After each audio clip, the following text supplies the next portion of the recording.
তো hello guys, কেমন আছেন আপনারা? আশা করি ভালো আছেন। আর চলে এসেছি আজকে একটা নতুন ভিডিও নিয়ে। তো গাইস, আপনারা যখন কারোর সঙ্গে হোয়াটসঅ্যাপের মধ্যে চ্যাট করবেন তখন কিন্তু আপনারা দেখতে পাবেন এইরকম ভাবে কিন্তু কিবোর্ডের মধ্যে ছবি লাগা থাকবে। তো আমি কিন্তু আজকে আপনাদেরকে এটাই বলবো যে আপনারা কিবোর্ডের মধ্যে কিভাবে আপনার ছবি বা আপনার প্রিয় মানুষের ছবি লাগাবেন। তো আপনারা স্কিপ না করে সম্পূর্ণ ভিডিওটা দেখতে থাকবেন, তাহলে বুঝতে পেরে যাবেন এবং জানতে পেরে যাবেন যে কিভাবে আপনারা কিবোর্ডের মধ্যে নিজের ছবি বা আপনার নিজের প্রিয় মানুষের ছবি লাগাতে পারবেন। তো চলুন বেশি আর সময় নষ্ট না করে চলে আজকের ভিডিওর দিকে। তো গাইস, কিবোর্ডে ছবি সেট করার জন্য আপনাদেরকে প্রথমে চলে যেতে হবে আপনাদের মোবাইলের সেটিংয়ে। আপনাদের মোবাইলের সেটিংয়ে যাওয়ার পর একটু নিচের দিকে চলে যাবেন।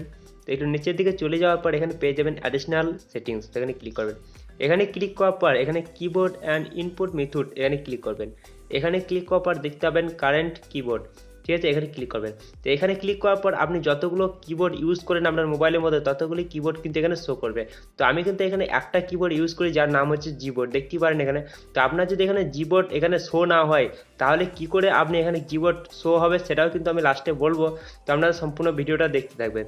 তো এই জিবোর্ডটা সিলেক্ট করে নেওয়ার পর আপনাদেরকে চলে যেতে হবে, দেখতে পারেন যে অ্যাভেলেবেল কিবোর্ড লেখা আছে, ঠিক আছে। জাস্ট এখানে ক্লিক করবেন, যেখানে লেখা আছে জিবোর্ড এখানে ক্লিক করবেন। এখানে ক্লিক করার পর দেখতে পাবেন থিম পেয়ে যাবেন, ঠিক আছে। তো থিম ক্লিক করার পর এখানে নিচের দিকে যেগুলো দেখতে পাবেন সেগুলো হচ্ছে কালার। তো এগুলো ডাউনলোড করে আপনি কালার করতে পারেন কিবোর্ডটাকে। কিন্তু আপনি ছবি সেট করবেন সেজন্য কি মাই থিমে ক্লিক করবেন, প্লাস আইকন দেওয়া আছে মাই থিম, এখানে ক্লিক করবেন। এখানে ক্লিক করার পর আপনাদের মোবাইলে গ্যালারি ওপেন হয়ে যাবে। তো এখানে ওপেন হয়ে যাওয়ার পর আপনি যেই ছবিটা আপনি কিবোর্ডে লাগাতে চান সেই ছবিটা কিন্তু এখান থেকে বেছে নেবেন। তো আমি একটা ছবি এখান থেকে বেছে নিচ্ছি। তো একটু জুম করে নিতে পারেন আপনি, এইভাবে আমি দেখাচ্ছি আপনাদেরকে। জুম করে নেওয়ার পর এরকমভাবে সেট করবেন, তারপর নেক্সট করে দেবেন। তারপর দেখতে পাবেন অ্যাডজাস্ট ব্রাইটনেস লেখা আছে, তো আপনারা এখানে কমিয়ে বাড়িয়ে করতে পারেন। তো এখানে বাড়িয়ে দেবেন, তারপর ডান করে দেবেন, ঠিক আছে। ডান করার পর এখানে অ্যাপ্লাই করে দেবেন। তো এখানে অ্যাপ্লাই করে দেওয়ার পর আপনাদেরকে দেখিয়ে দিচ্ছি এবার সে এটা হয়েছে কি হয়নি সেট, ঠিক আছে। তো আমি চলে যাই এবার হোয়াটসঅ্যাপে।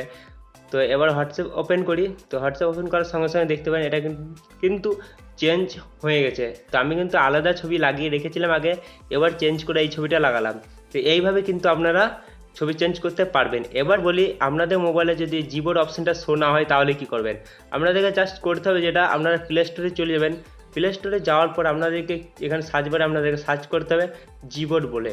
তো এখানে জিবোর্ড বলে সার্চ করার পর দেখতে পাবেন একটা গুগলের যেই কিবোর্ড, সেই জিবোর্ডটা পেয়ে যাবেন। তো এটা কিন্তু আপনারা ইনস্টল করে নেবেন, ঠিক আছে। তো ইনস্টল করে নেওয়ার পর আপনারা জিবোর্ড যে অপশানটা সেই অপশানটা পেয়ে যাবেন। তো এখান থেকে সিলেক্ট করে আপনারা কিবোর্ডের মধ্যে ছবি লাগাতে পারবেন। তো আশা করি আপনারা বুঝতে পেরে গিয়েছেন। তো ভিডিওটা কেমন লেগেছে অবশ্যই কিন্তু কমেন্ট করে জানাতে ভুলবেন না। আর আপনার বন্ধুদেরকেও শেয়ার করে জানাতে ভুলবেন না। আর এরকম ইন্টারেস্টিং ভিডিও পেতে অবশ্যই চ্যানেলটা সাবস্ক্রাইব করে নোটিফিকেশন বেলটাকে অলে করে দেবেন, কারণ আমি যখনই ভিডিও আপলোড করবো সঙ্গে সঙ্গে আপনার মোবাইলে নোটিফিকেশন পেয়ে যাবেন। তো গাইস, আজকে মতো এতটাই, দেখার পর একটা কোনো ইন্টারেস্টিং ভিডিওর সঙ্গে, তখন আমাদের চলি, টাটা, বাই বাই।